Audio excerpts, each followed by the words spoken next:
Good morning, everybody. 9 o'clock sharp. I'm going to ask everyone to come on in and take a seat, please. Welcome to our virtual audience. Good morning, everybody. Day 2 of our water conference, our 41st annual conference on natural resources at Colorado Law. Today should be a really amazing day following yesterday, which was an incredibly emotional morning, a really great segue into the topics that will be talked about today. I couldn't be more excited about our lineup. And as I mentioned yesterday, we're having this unique bridge across the divide, as we're calling it. Colorado River District is meeting in Grand Junction at Mesa today. We're going to be sharing a couple of our events to both audiences, which is exciting. And we'll have some folks speaking there being shown on our screen and vice versa. So that's one of the reasons why we need to stay on time today. So good morning. I have the pleasure of introducing our first speaker, Terry Fulp. He's the former regional director of the Lower Colorado Basin region for the Bureau of Reclamation. The region encompasses the last 700 miles of the Colorado River to the Mexican border and includes Southern California, Southern Nevada, most of Arizona. Terry's responsibilities included implementation of the Interior Secretary's water master function in the lower basin, management of hydropower operations and maintenance of federal facilities, including the Hoover Dam, and implementation of the Lower Colorado River Multi-Species Conservation Program. Over his 31-year career, Terry was instrumental in the negotiation and execution of several major Colorado River water policy initiatives, including guidelines for the coordinated operation of Lake Powell and Lake Mead and binational agreements pursuant to a treaty with Mexico. In 2018, Terry received the Presidential Rank Award, one of the most prestigious awards in federal career civil service. Terry, welcome, and we're looking forward to hearing from you. Thank you.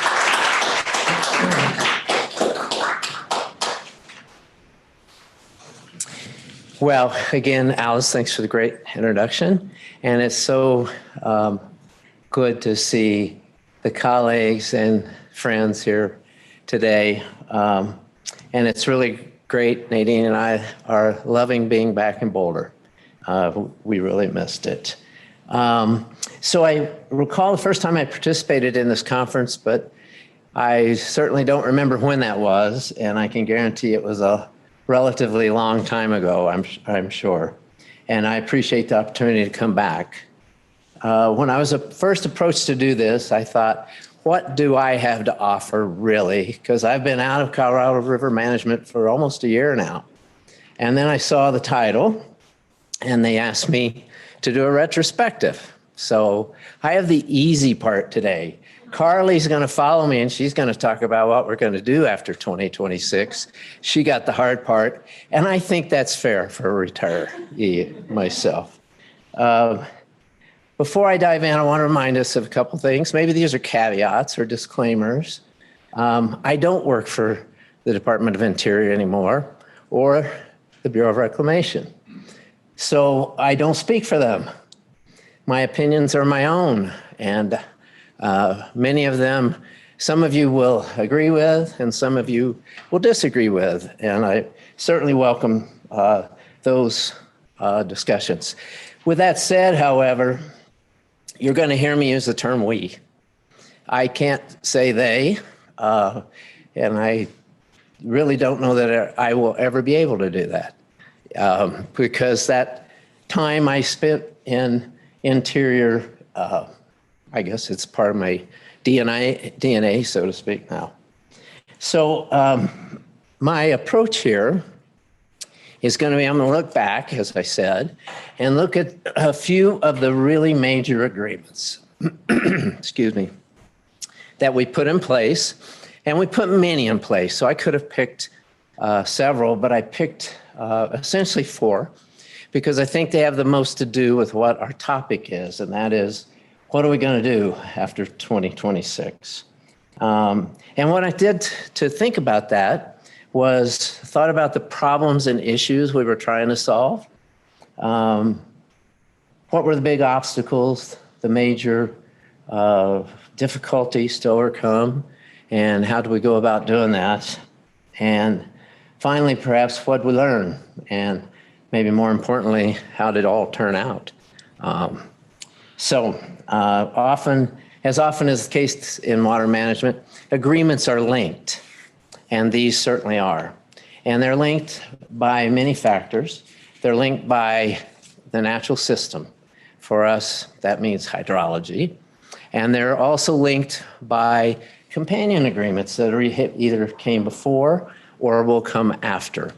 And so you'll see that, I think, as we go on here today. I want to upfront, though, so there's no suspense, I want to share what I think are the three key factors to these successes that we've had. Each of these agreements were reached through intense collaborative efforts. Did we include everyone, particularly the tribes, as we should have or would wish to have had? No. But we had very, again, intense collaborative efforts. Second thing is we based the decisions on the best technical information we had at the time. Was that good enough? Oftentimes, no. But it was the best we had. And as we've seen, information evolves. Just like models evolve, inputs to models evolve, our information, particularly about the natural system, has evolved. And finally, given the degree of uncertainty we were dealing with, and that's probably greater today, I believe it was important that we put these agreements in place for a finite period of time. We recognized up front that we didn't know enough to sit down like they all did in 1922 in Santa Fe and try to come up with something that was going to last now 100 years. Certainly, those compact framers wanted to do more. They wanted to allocate water to each of the 7 states. They didn't get that far, but they got a really large step that has, in my opinion, served us well over this 100 years. I want to say one more thing I want to point out. In addition to those factors, as I mentioned, there's another key thing, and that's the role of the Secretary of the Interior and the Commissioner of the Bureau of Reclamation. And I don't exclude assistant secretaries in that. We have at least one in the room, and I will guarantee you dynamic assistant secretaries helped greatly to bring these agreements to fruition. So let's start. The 4 agreements I want to talk about are the 2001 interim surplus guidelines and the associated or companion agreement referred to as the California 4-4 plan or the quantification settlement agreement in 2003. So it was, well, let me hit on the other 3 so you know what we're going to talk about. 2007 interim guidelines doesn't surprise you a bit. I lumped the key minutes under the Mexican Treaty, 318, 319, and 323 as one. I'll address them in that way since they are so closely linked. And then finally, the drought contingency plans just signed in 2019. So we'll start again with the late 90s. It seems almost surreal, given where we are today, to think that in 1999, September 1999, I stood at the spillway crest, not with the gates up, so it wasn't full me, but at the crest at elevation 1205. And we were discussing operating in flood control. And I was very excited. I thought for sure through my career, sometime I'd get to operate in flood control, and that certainly didn't happen, did it? So in the fall again of 1999, the water level was right at 1205 elevation. Today, most of you probably know, it is at 1068. That's a change of about 140 feet. That represents on the order of 15 million acre feet of now vacant capacity from where we had in 1999. So at that point, though, we didn't anticipate this drastic of a drought and sustained lower inflows. And so we set out to do surplus guidelines. And why surplus guidelines? Well, we had a lot of water, but also we needed to get California off of their use of extra water. They were legally entitled to that as long as the Secretary each year deemed that okay under the decree. And it was essentially Arizona's unused water. And we knew Arizona was growing into that with their off-stream banking and their development. And so that was the key piece. And surplus guidelines linked very closely to that because we wanted to give California the time to reach the very complex agreements that it would take, 30 plus agreements within their state, primarily for conservation and ultimate by Imperial Irrigation District, and then transfer that water to San Diego. That was really the fundamental basis of this complex set of agreements. So why then did we put the surplus guidelines in place for 15 years? The concept was to give California that time to implement all those measures. We deemed it a soft landing. We all know starting in 2000, we entered the lowest 5-year period of inflows that we had seen in the 100-year record. And I can guarantee you the landing was anything but soft. But I give California a lot of credit. They came through and signed their agreement in 2003. That agreement's still in place. It's one of the longest agreements that we have in this set of agreements I'm talking about, on the order of 50 years roughly, with the ability to extend it. And that's good because these conservation measures should, and I believe will, stay in place. Okay, so if we, let me add 2 things there. So Secretary Babbitt signed the interim surplus guidelines, I think, a day before he left office. And then Secretary Norton was quite instrumental as we moved forward in the early 2000s. I also want to give a shout out to the Assistant Secretary at the time, Bennett Rayleigh. His dedication, hard work, and I'll say no-nonsense demeanor really helped a lot getting there. So on to 2007 and the interim guidelines. So after this 5 years of depressed inflows, again, worst 5 years on record, there was a lot of consternation throughout the basin. Particularly from the upper basin states, they were greatly concerned about the impact of on Lake Powell. We did have a coordinated operation at the time. It's called the Long Range Operating Criteria, or LROC. We're always good at acronyms in our system and federal government. But it basically shared water only when you had really good years. When Powell got really high, there was this term called equalization, and it would send water to Meade with the goal of trying to equalize the amount of water in the lakes. They sent a letter to Secretary Norton. We were bailed out, I'll call it, by a good year in 2005, well above average. Secretary weighed everything. She decided she did not need to change the release from Lake Powell. That's what the upper basin states were requesting, but that we had to do something so we didn't fight about this. And that something was put some coordinated operations in place and honestly deal with the use in the lower basin. That means implement shortages. So she charged us with doing that all by, this was May 2005, all by the end of 2007. That was a really short period of time for these kinds of complexities, to resolve those kinds of complexities. And it was a full court press. And we all worked really hard. Again, very collaborative with lots of fits and starts and lots of meetings where people get mad and walk out, and that's just how these things go. But by the end of 2007, and in fact, Secretary Kempthorne signed that record of decision around the Colorado River Water Users Association meeting that year in December. And we include things other than just the coordinated operations and shortage guidelines.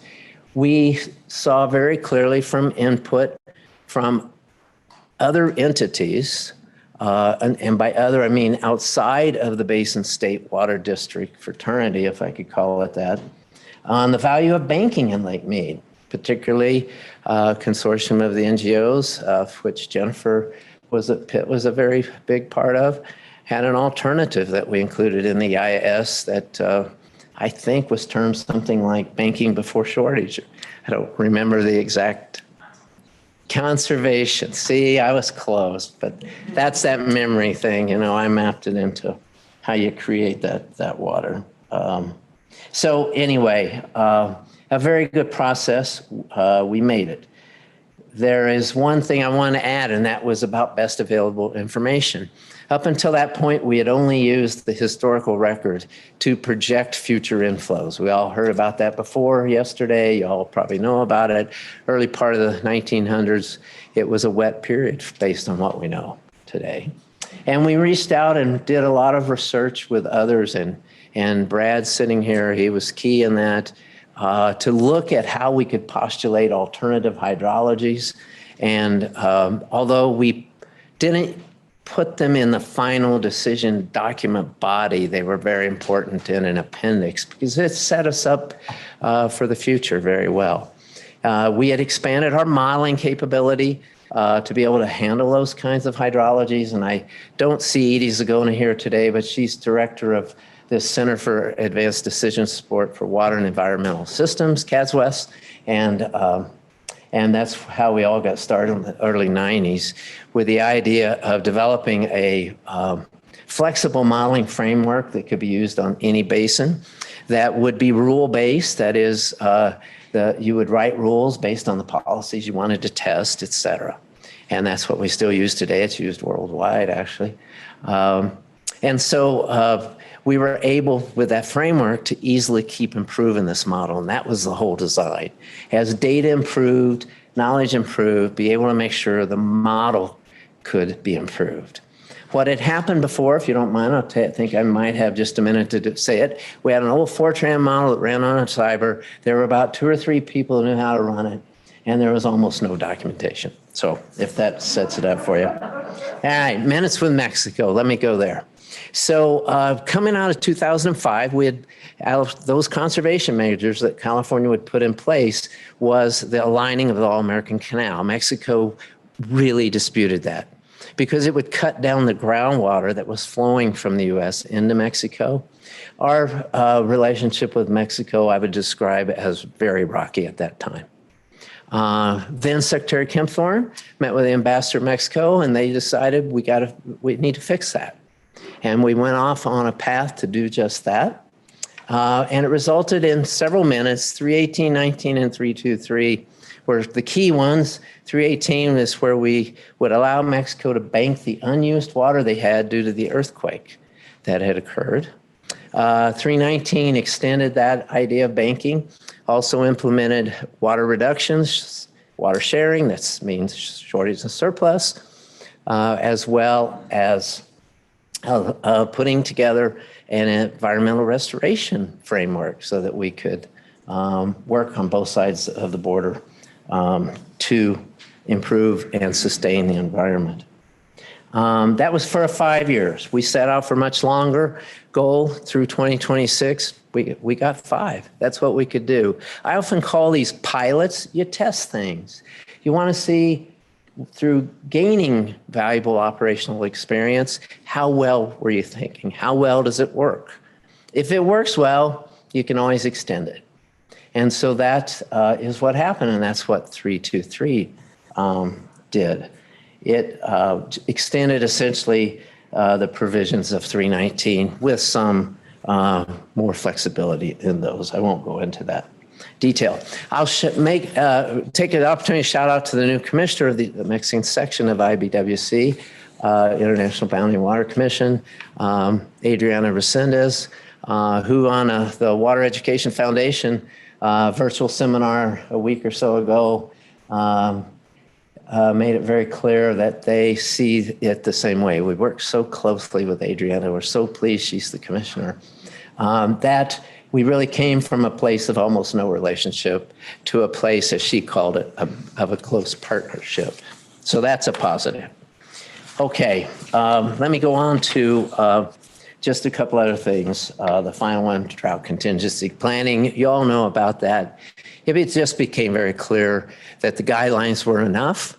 And then Secretary Jewell brought the states together, the commission, all the representatives, I'll call it, of the 7 basin states, and basically said, you guys come up with a plan. If you don't, I will. And if I counted right, 2,152 days later, we signed the agreements. That was a long one, over 5 years.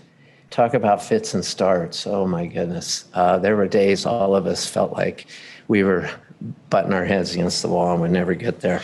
But we did. It's best way to think of it, it's an overlay on the guidelines. It was a Band-Aid to get us through 2026 when the guidelines expire. So think now we've got all the major agreements at least through 2026. Guidelines, DCP, minutes.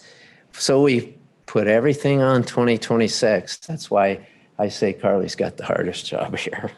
And so I just want to leave you with a few thoughts. As I started out by saying, there were some major pieces to all this. And one is collaboration. I can't overemphasize the importance of collaboration. And collaboration comes from personal relationships. Mexico is a great example of that. What I'd say we didn't do very well was include the tribes. We tried, but we didn't know enough about how to try, and we didn't try hard enough. We didn't have personal relationships established with many of them. A few, but not many. We also finally realized, and this is me personally, my idea at the time, naively really as I look back on it, send a letter to each tribe. If they answer, they're interested, you want to meet with them. If they don't answer, must not be interested. Boy, is that wrong. Often they don't have the capacity. They just flat don't have the capacity to even understand what the letter is. So we really today are working very hard on helping each tribe establish that capacity. And I give a shout out here to Daryl Vigil, who really was instrumental in certainly teaching me about all of that. I think the second thing I mentioned was sound technical information, because we'd set up that modeling framework and it was open and it was transparent and it could be changed and others could run it and we would support and help them run it. We aren't and will not ever be threatened by that. That's the goal, is to have it be open so people understand what the results mean and don't mean. And so we want to continue on that path, and particularly with climate change. We can run the climate change modeling output downscaled, of course, but I think we still have a long way to go. I think Brad will talk to us more about this hopefully today, but we're prepared to be able to do that. And then the last thing that I really wanted to say was with regard to just really working together. I mentioned it as collaboration, and when I started, let me make sure I get the exact approach that I said, because I don't want to mess up the words. Hold on just a second. You see what happens when you get retired? This is how it is. It's really about trying to come together and working hard about it and not giving up. I would just conclude by saying this. If I learned only one thing about working on Colorado River management, it is patience is a virtue. You have to have it. So I appreciate it. Thank you very much. And if we have time for questions, I'd be glad to answer anything or try.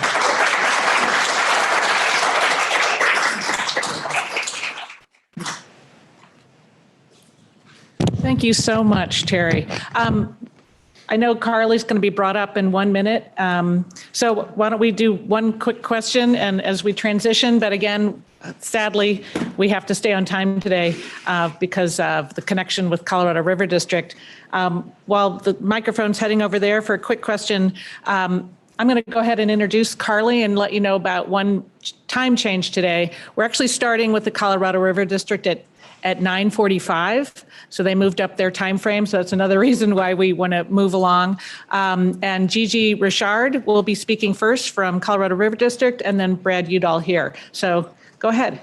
Terry, you talked about the importance of modeling and also the interaction with stakeholders. There's a lot of discussion right now about the adequacy of CRSS going forward, and I don't want to put you on the spot about going forward, but to what extent in those past processes that you described, did CRSS need to evolve to meet specific needs of a new set of problems that were being negotiated? And I think, let's see. Maybe I should- Yeah, sure. Your question was, did it? To what extent? To what extent? Greatly. That's what I would say. It still takes experts to write rules. I don't want to leave you with the fact this is one of those gaming type models, as they used to be called, where anyone can postulate something by a click. Because it's so complex, the rules change, and that's where the significant changes were, John, by either postulated operations or as we learned how we were really operating, we could tweak the rules, right? Again, in an open, transparent manner. But the fundamental inputs didn't change.